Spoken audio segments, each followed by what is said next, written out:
So bear with me. This is going to be a long video because I have a lot to talk about, and the subject is very near and dear to my heart. So this video is about the Stargazer. The Stargazer I made in 2017 at the beginning of when my career started for shipping commercially Euro-rack units and stuff, and I wanted to make a standalone device that kind of was the greatest hits of a lot of the things I was doing in Eurorack at the time, some of the things I was doing with keyboard synthesizers, and I wanted to try to condense down basically one very simple drone patch into a box that you could take to a show, and this would be one of a few select things that you would bring to do an ambient set or a noise set or a drone set. And you wouldn't need a bunch of crap. It used the same power supply as all your guitar pedals, and it had a 1/4-inch output and played nicely with your audio mixer that you already had. And it was really trying to just kind of expand my customer base beyond just synth nerds. And I wanted people who didn't know anything about synthesis to be able to use it. And basically any of the knobs and any of the settings produces something interesting, and it basically never 100% stops making sound, so you would never be confused. And part of the design inspiration, which was pretty much entirely done by my fiance Courtney, you can see this kind of constellation pattern. I wanted an intuitive understanding of what was happening based on the line patterns, which I'm realizing now is a very small image in the bottom of your monitor, but you can see the VCV version. So basically, solid lines indicate that, and I think you can see my mouse. Yeah, you can. So solid lines indicate that a section is part of effectively a module. Like this is like a part of a section. Dashed lines indicate control voltage paths. So you can see like this dash line from this LFO is going here in this version. And dotted lines are for the audio signal path. So even if you didn't know anything about synthesis, you'd kind of get an intuitive understanding that the dashed lines are controlling stuff, the solid lines are the groups, and the dotted lines are where the audio goes. Pretty easy to understand. So that being said, when I made the VCV rack version, I took it as an opportunity to not just do a one-to-one clone, but really start to expand upon the concept and put things in that I wish were in the hardware version that never were. And then obviously, you grow up. This was almost 10 years ago. At the time, like a huge part of the marketing was me saying no MIDI and no CV, no distractions. I was younger and passionate and arguably dumber than I am today, which is okay. I'm probably going to say the same thing in 10 years. But part of the fun of this now in the VCV rack environment is busting out all of these controls for control voltage and taking this interface now and making it part of a much larger ecosystem, which is really exciting. There's a lot you can do with it now. So I made a small list of feature upgrades that I'm going to go over in depth here. So bear with me because I'm jumping back and forth between windows. But for starters, the original version, these 3 LFOs here, this first one was originally mapped to the frequency cutoff of this filter. This second one was originally controlling the main audio output. And this third one was controlling this filter. So I kept LFO2 and LFO3 the same. This one still controls the filter, and this one still controls the amplitude. But what I did is I also did something called normalization, where you take one of the LFOs and by default you have it mapped somewhere else, and you can either break the connection or do it somewhere else in your patch. So by default, LFO3 now is not just controlling the filter, but it's also mapped over here to this tiny little attenuverter in the top right called FM. So what that means now is you can use this if you turn this filter off, which we'll get to all of this. I'm sorry, this is going to be a very long video. If you hate talking, turn it off now. Otherwise, stick around because it's going to be really cool. So you can either assign this LFO to control the FM and give vibrato or even audio rate FM to the main oscillator, or you can have it control the filter, or you can have it do both or neither, which is great. Another really important change that I made is this first filter, although it was kind of cool to have a low-pass filter sweeping with an LFO, on this version, I actually made it control the wavetable selection so you can get smooth morphing. So for starters, let's just look at the updated oscillator section. So I've got to patch it in here.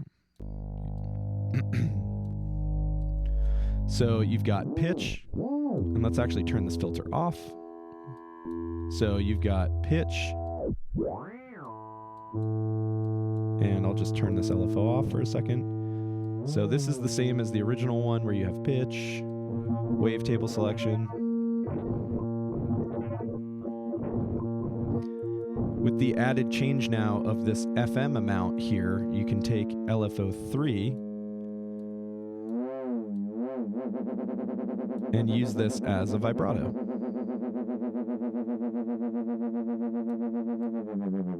And obviously tailor in the depth, give you just very subtle vibrato. One of the other important changes is all of the LFOs now have a 3-position range switch. So you can change the LFOs from slow to medium to fast. So here's its slowest setting, which is very, very, very slow. Medium, which we were just listening to, and fast, which as it pertains to audio rate FM, can give you these really gross kind of overtones. So the other thing too about this FM pot is not only is this LFO normalized to it, but you can also take an external oscillator and FM Stargazer now. So it'll go all the way up to the maximum frequency here, which is 500 hertz. You can get some interesting overtones that way. So that's the FM section.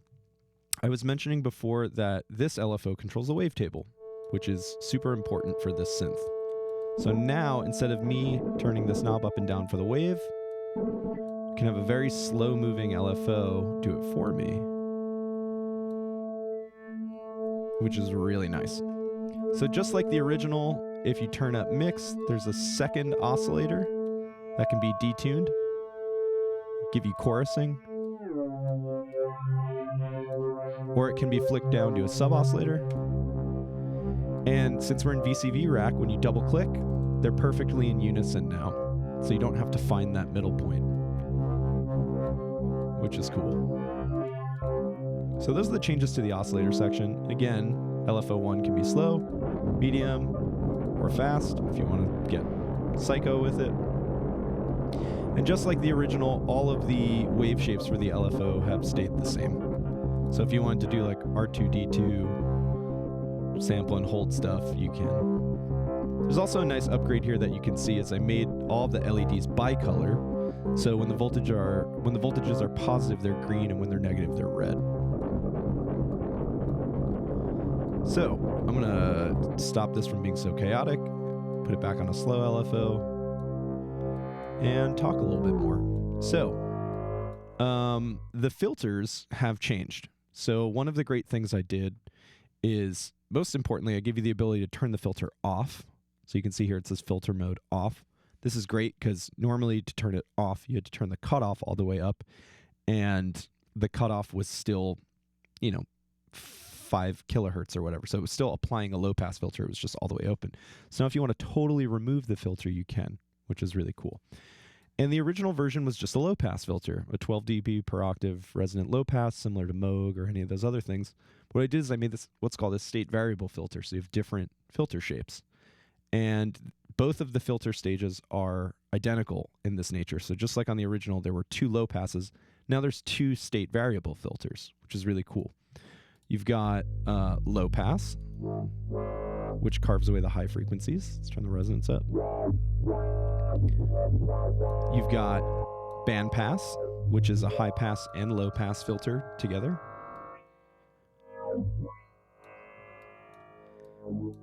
Most importantly, you have high pass also, which carves away the bass. But most importantly, I added a notch filter. And you might be saying to yourself, why the hell would you want a notch filter? And what is a notch filter? A notch filter is the opposite of a bandpass filter. So instead of being like this, controlling a high pass and low pass, it notches a frequency out. And basically, when you slowly modulate a notch filter, your ears think it sounds like a phaser, because there's a complex relationship happening with phase when you notch something, where basically In addition to notching out the frequencies, the phases of all of the waves also get modulated and phase against one another. So it's a really, really important element and nice sound when you're doing drone synthesis to have a very slow moving notch filter, which I'm going to show you right now.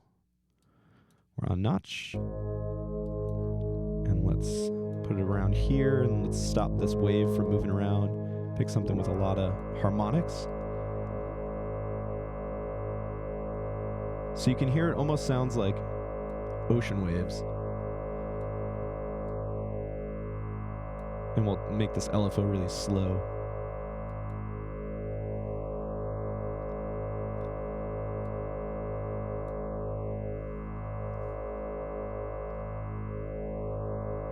So it's a very similar sound to like when waves on a beach are crashing together and falling back into the ocean, and that's because there's a very complex relationship happening there with all of the white noise from all the waves clashing together and manipulating the phase of one another. It's a really great tool for drone synthesis, especially in combination with this wavetable morphing. So we have this really slow LFO morphing through the wavetables, and this external LFO notch filtering. And you're already getting all these really nice, rich timbres out of just these two things, which are really cool. I also upgraded the alias and redux parameters. So alias is the overall sample rate for this chunk of the circuit. And on the original version, because of the limitations of the chip, I could only go to a certain frequency that I think was around 13K. And then there were also these issues at the time with the audio library where higher values would kind of step. And now in the VCV version, it's a very smooth interpolation through all of these. So this can now go all the way up to 18K, which most of you can't even hear. It's out of your audible hearing range because you're probably older and have hearing loss. And even if you're younger, you probably can't hear it because you spend most of your time at noise shows. But it can go from very high frequency now to very... Oh, we got to turn this filter off, sorry. So it can go from very high frequency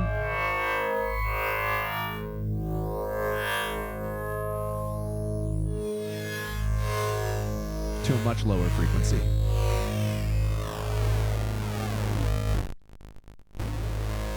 So it's 20 hertz all the way up to 18K. I also increased the bit depth of the bit depth control. So originally Stargazer was 12-bit, which has a very good sound. It has a very kind of lo-fi 80s, 90s kind of sound, but now this goes all the way up to 16-bit. So the maximum sample rate for this is, the frequency response is 20K, 16-bit. The sample rate is obviously dependent on the engine, and this can change with all the sample rates, but it's the overall frequency response of it, basically. So the bit depth now, you can go from full 16-bit, and as you gradually reduce the bit depth, you'll hear the noise floor start to increase and distortion as well. You can hear hissing, and now you start hearing aliasing. You get that whistling, dithery kind of...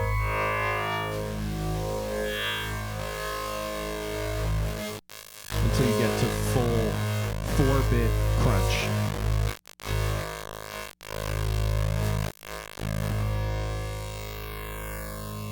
So the idea behind it is this oscillator section in combination with maybe this notch filter or FM or external modulation here, you're trying to build a fairly large complex timbre, and then you're further stacking harmonics onto that with alias and redux.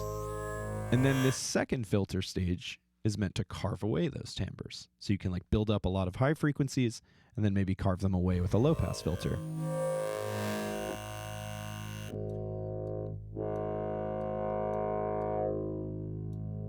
And all these things stack up, all these incremental things kind of compound into creating a very complex drone underneath everything.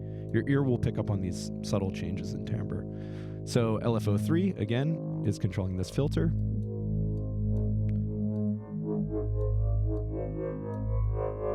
Which again can be low pass, band pass. You can have another notch filter if you want to notch it after all of this high frequency content, which is also really cool.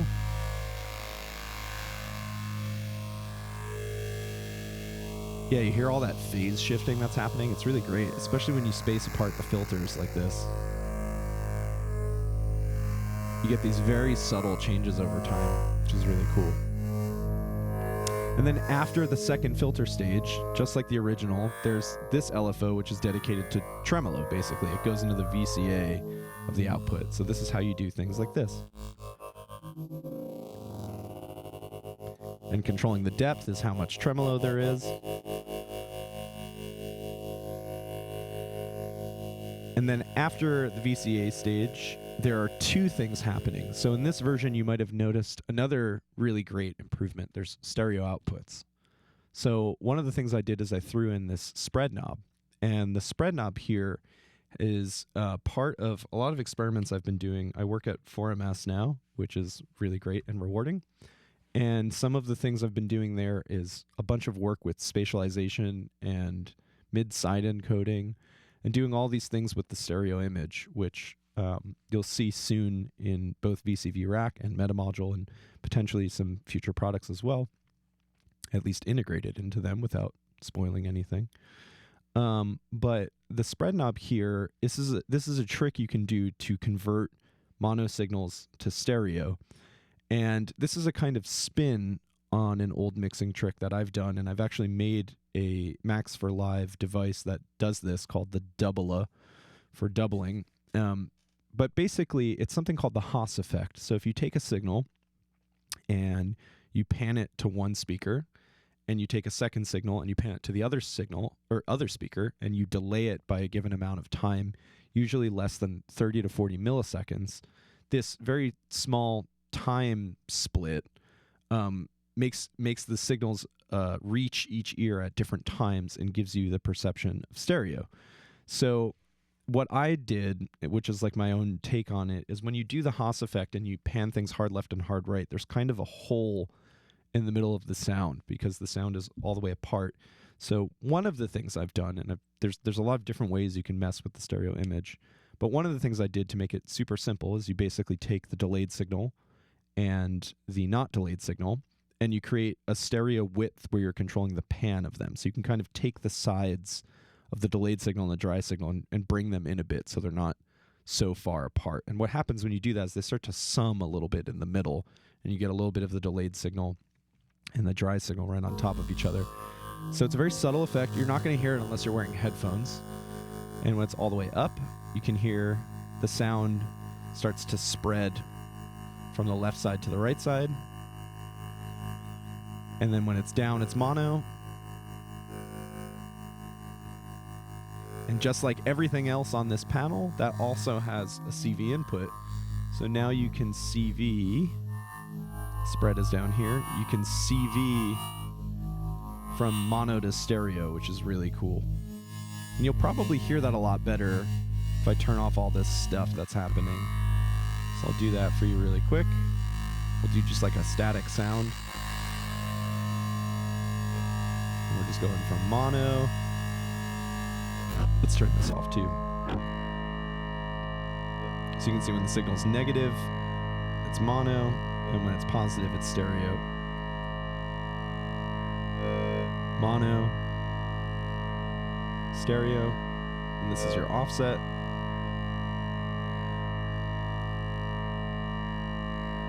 So that's pretty cool. And then just like the original Stargazer, I put in a gain stage that lets you go from unity gain all the way up to a crazy amount of gain. So you can get distortion. So it's 100x gain. That's really nice after a filter. Like if we do a low pass filter here, you get these like whistly kind of boys noise industrial kind of sounds, which is great. So let's talk a little bit. I'm going to unpatch this for a second. Let's talk a little bit about this super cool Patchbay that I added.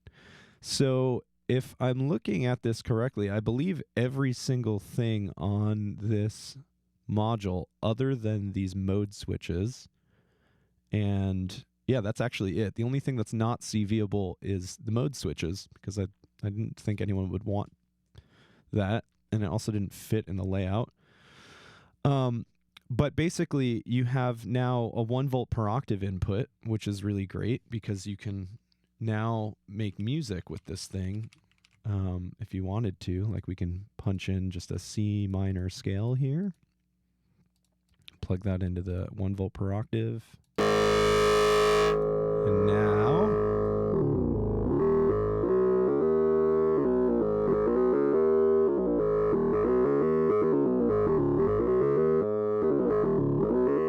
so you could use it as an arpeggiator. You could run this whole thing into an envelope in a VCA and use the entire thing as like a regular synth and just use this as a really complex oscillator core. You could make bass sequences with it. You could do a lot of stuff with that, which is great. There's an external input for the FM, which I already showed you. The sub switch here can be controlled with logic. And again, all of these knobs have CV inputs now. And they also, most importantly, sum together with these LFOs. So it creates a big modulation bus, which is really cool. So you can have the LFOs modulating these things, and you can also plug in external stuff, and they'll sum together, which is really cool. I may have actually just lied to you about that. I don't think that's actually true. I think it's actually just normalization. So let me actually correct that before you run off on the internet and say otherwise. So let's just check. So this is the wavetable. We're plugging in external. Yeah, so I just lied to you. So they're actually normalized, and I remember why I did this. This makes more sense. So the reason why I did that is if you plug in something that's normally connected, normalized, this now decouples this LFO from this parameter and lets you use it somewhere else in the synth. So that's what actually happens for the volume input, the frequency 2 input, and the frequency 1 input. So let me just recap that. These are normally connected to here and here. This is normally connected to amplitude. And this is normally connected to wave table selection, unless you patch something in. Frequency 1, frequency 2, volume. I'm sorry, wave, frequency 2, or volume. When you plug in an external source there, it will override what's patched. And then we'll let you use this section, which is really fantastic. So now all of these LFOs, in addition to having CV inputs for all the parameters, also have independent outputs, which means you can patch them around either internally to itself to parameters that aren't normally connected. Like, for instance, if you wanted to take, let's see here, like if we have LFO1 and this is controlling the wavetable, we can take it and we can also control sample rate with it. Let me turn this filter off so you can hear what it's doing, and this filter off.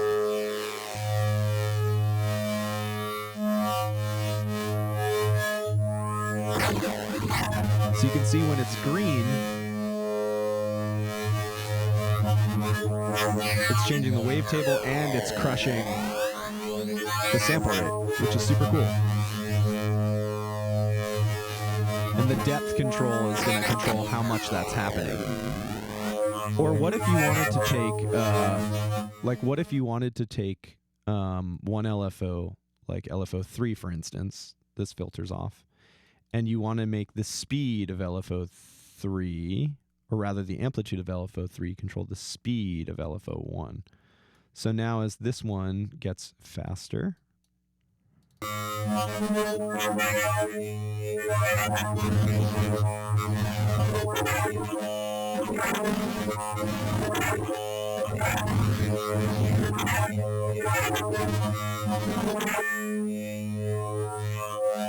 so now as LFO3 is positive, LFO1 gets faster.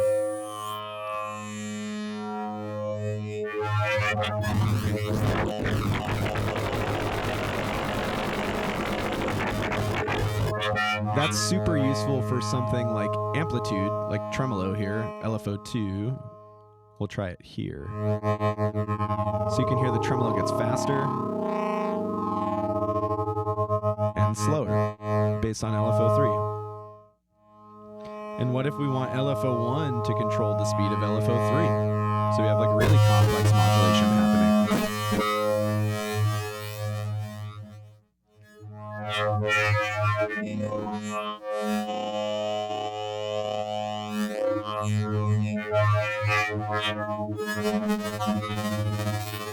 So yeah, now that all these LFOs are broken out, you can start to interweave and lace them all together to create really complex modulation patterns, or use whatever external stuff you want to use with it. I mean, we're in VCV Rack here. Like, you got all this real estate to interface with Stargazer.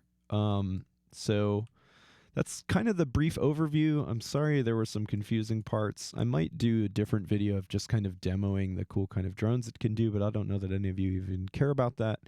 The other thing I didn't cover in previous videos is all of my modules, I spent a lot of time on this, also have the option to be black. I update all the themes of the screws and the jacks and everything and the art to make sure they're all consistent. But if you go here to view dark panels, if available, you can toggle between the traditional gray and the black. So thank you for watching. This was Stargazer.